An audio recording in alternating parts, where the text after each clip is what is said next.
चुनावी माहौल शुरू होते ही बरसाती मेंढक की तरह तमाम राजनेता चुनावी मैदान में ताल ठोकने लगते हैं। जी हाँ, वर्ष 2024 का सियासी माहौल कुछ ऐसा ही दिखाई दे रहा है। जिस तरीके से आपने देखा कि 19 अप्रैल से लेकर के और 29 जून तक देश भर में आम चुनाव संपन्न हुए, यानी कि लोकसभा चुनाव में यहाँ पर देश भर में तमाम राजनेता एक दूसरे की नीतियों की मुखालफत करते हुए अपनी राजनीतिक जमीन को मजबूत करने की कोशिश करते रहे। ऐसे में देश भर में एक बार फिर से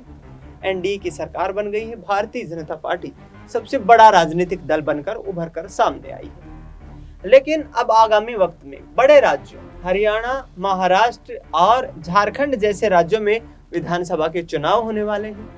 और इन विधानसभा चुनाव में अब कहीं ना कहीं सियासी नजरें जो टिकी हुई है वो दिल्ली से सटे हुए हरियाणा पर आकर टिकी है, क्योंकि हरियाणा में पिछले 10 सालों से केंद्र सरकार की बनस्पत यहाँ पर भारतीय जनता पार्टी की सरकार चल रही है। लेकिन पिछले 10 सालों में से 5 साल का कार्यकाल हटा दिया जाए तो 5 साल का कार्यकाल भारतीय जनता पार्टी ने सहयोगी दलों के साथ मिलकर ही पूरा किया है। यानी कि एक वक्त पर जब 2019 के विधानसभा के चुनाव हुए हरियाणा में, तो उस दौरान बीजेपी को सरकार चलाने के लिए 46 विधायकों की आवश्यकता थी, लिहाजा संख्या बल 40 पर आकर रुक जाता है और दुष्यंत चौटाला के 10 विधायकों की मदद लेकर के और राज्य में सरकार बना ली जाती है। लेकिन अब 5 साल लगभग गुजर जाने के बाद, क्योंकि अब से 3 महीने के बाद ही विधानसभा के चुनाव होने वाले हैं, 5 साल का वक्त गुजर जाने के बाद यहाँ पर अब बीजेपी के लिए ये चुनौती आ खड़ी हुई है कि विपक्षी दल जो है, जो सहयोगी दल अब विपक्षी दल बन चुके हैं, वो तो पार्टी संगठन से दूर हो ही चुके हैं, लेकिन भीतर घात की यहाँ पर जो तमाम खबरें हैं वो अब खुलकर खुले मंच से बाहर निकलकर सामने आ रही हैं। जी हाँ, हम बात कर रहे हैं हरियाणा में बड़ी सियासी पकड़ रखने वाले राव इंद्रजीत सिंह की। राव इंद्रजीत सिंह गुरुग्राम से सांसद हैं और वर्तमान में केंद्र में राज्य मंत्री का दर्जा उन्हें प्राप्त है। लेकिन मुख्यमंत्री की कुर्सी को लेकर राव इंद्रजीत सिंह लगातार ये कहते हुए नजर आ रहे हैं कि पिछले 20 सालों से मैं इस कुर्सी के लिए संघर्ष कर रहा हूं। दक्षिण हरियाणा में राव इंद्रजीत सिंह की मजबूत पकड़ मानी जाती है।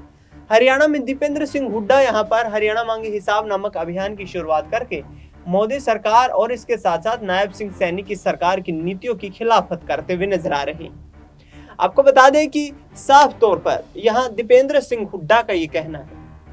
कि हरियाणा में पिछले यदि 9.5 साल के कार्यकाल को भारतीय जनता पार्टी को देखें तो उस दौरान युवाओं, नौजवानों, किसानों, महिलाओं पर अत्याचार के सिवाय कुछ नहीं हुआ है। हरियाणा जो कहीं ना कहीं खेल नीति में नंबर 1 था, देश में हरियाणा मेडल लाने में नंबर 1 था। इसके साथ साथ उन्होंने ये भी कहा कि हरियाणा में जिस तरीके से प्रति व्यक्ति आय और प्रति व्यक्ति निवेश जो था वो देश में सर्वाधिक था। मनरेगा मजदूरी दर हरियाणा में सर्वाधिक थी। तो ऐसे में टॉप पर रहने वाला हरियाणा 2014 तक देश की तमाम उन चीजों में टॉप पर रहने वाला, देश की मानव विकास सूचकांक में टॉप पर रहने वाला हरियाणा पिछले 9.5 सालों में यहाँ पर सियासी हाशिए पर जाता हुआ नजर आया है और इसका प्रमुख कारण ये रहा है कि राज्य की सत्ता में परिवर्तन होना।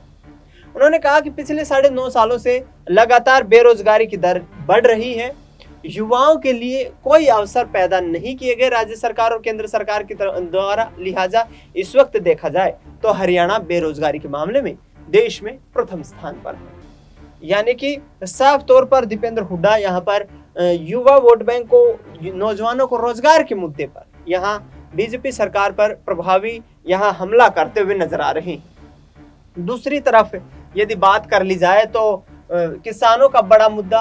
क्योंकि वर्ष 2021 में जिस तरीके से हमने देखा कि जो किसान आंदोलन हुआ, एक बड़ा हुजूम किसानों का उमड़ करके आया। पंजाब, हरियाणा, पश्चिमी उत्तर प्रदेश और राजस्थान के विशेष तौर पर ये किसान थे, एमएसपी की मांग कर रहे थे। इस पर रणदीप सिंह सुरजेवाला ने कहा कि करीब 1.25 लाख करोड़ रुपए का कृषि बजट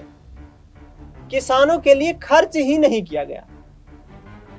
यानी कि 1.25 लाख करोड़ रुपए यदि किसानों के बैंक अकाउंट्स के कर्ज माफ किए जाते तो आज देश का किसान कर्ज मुक्त होता, लेकिन करीब यहाँ से जो बजट पेश किया गया था वर्ष 2023 और 24 का, उस बजट का एक बड़ा हिस्सा, करीब 30% हिस्सा तो खर्च ही नहीं किया गया। यानी कि साफ तौर पर जिस तरीके से जो बड़ी मांग थी, बड़ी मांग किसानों की ये थी कि किसानों को जिन फसलों का प्रमुखता से उत्पादन होता है उन पर एमएसपी चाहिए थी, और उस एमएसपी को लेकर के राज्य सरकारें और केंद्र सरकार गंभीर दिखाई नहीं दी। कांग्रेस पार्टी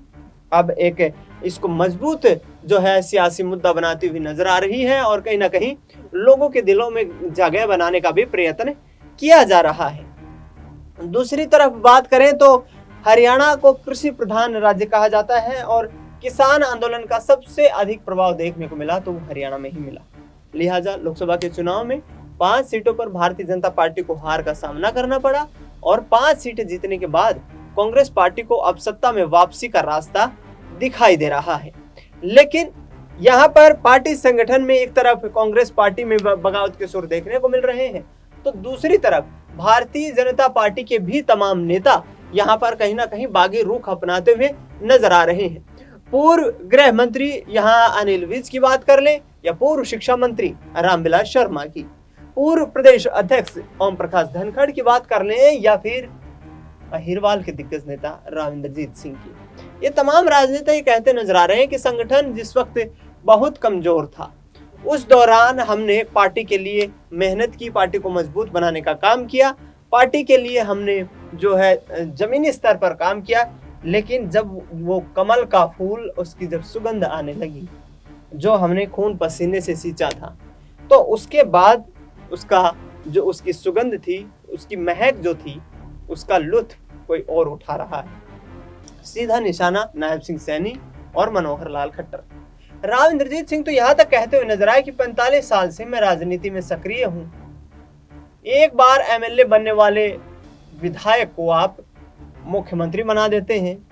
एक बार चुनाव जीतने वाले सांसद को आप मुख्यमंत्री बना देते हैं। मैंने पिछले 5 योजनाओं से, यानी कि करीब 25 सालों से लगातार लोकसभा के चुनाव जीते हैं। उससे पहले हरियाणा विधानसभा में तो राव इंद्रजीत सिंह अपने पिता राव बीरेंद्र सिंह के काम वक्त से ही यहाँ पर लगातार सक्रिय रहे हैं। तो उनका लगातार ये कहना है कि आने वाले वक्त में यदि भाजपा को हरियाणा में सरकार बनानी है तो ये प्रभावी मजबूत कदम उठाने पड़ेंगे, और ऐसा नहीं होता है तो फिर पार्टी में बगावती सुर भी देखने को मिल सकते हैं। साफ तौर पर राव इंद्रजीत सिंह हावी होते हुए नजर आ रहे हैं, और ये कहते हुए नजर आ रहे हैं कि हम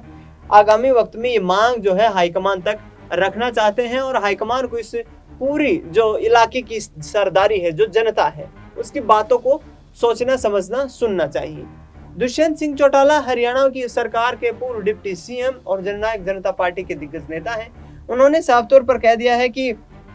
हरियाणा सरकार में जिस वक्त जननायक जनता पार्टी साझेदार थी, उस वक्त हरियाणा में एमएसपी पर गारंटी कानून बनाने के लिए हमने विचार किया, लेकिन भारतीय जनता पार्टी की तरफ से सहयोग नहीं मिल पाया, क्योंकि संख्याबल की जो मौजूदगी है वो भारतीय जनता पार्टी के पास अधिक थी। दूसरी तरफ यहाँ पर दुष्यंत चौटाला ये भी कहते हुए नजर आए कि नौजवानों के लिए 75% हरियाणा में प्राइवेट निजी कंपनियों में जो रोजगार है उसकी गारंटी को लेकर के हमने कानून बनाया हरियाणा में, लेकिन वो कानून भी यहाँ पर निरस्त होता हुआ नजर आया। बड़ी बात यह है कि दुष्यंत चौटाला ये कह रहे हैं कि हमें भारतीय जनता पार्टी द्वारा सहयोग नहीं मिला, ऐसे में हमने सरकार से अलग हो जाना ही उचित समझा, और अब आने वाले वक्त में हम सरकार की नीतियों के खिलाफ हरियाणा के लोगों को सजग करेंगे, जागरूक करेंगे, हरियाणा की आवाज को उठाने का काम करेंगे। देखना ये होगा कि एक तरफ दीपेंद्र सिंह हुड्डा हरियाणा मांगे हिसाब नामक अभियान की शुरुआत कर चुके हैं, दूसरी तरफ कुमारी शैलजा भी हरियाणा में कांग्रेस पार्टी की सरकार की वापसी करवाने के लिए लोगों से वोट की अपील करती हुई नजर आ रही है। तो क्या वाकई में बीजेपी का यहाँ से सियासी समीकरण बिगड़ता हुआ नजर आएगा, और क्या हरियाणा में बड़ा यहाँ से सियासी खेल होता हुआ नजर आएगा? फिलहाल इस खास कार्यक्रम में इतना ही। देश दुनिया की तमाम बड़ी खबरों के लिए आप देखते रहिए SPN9 न्यूज।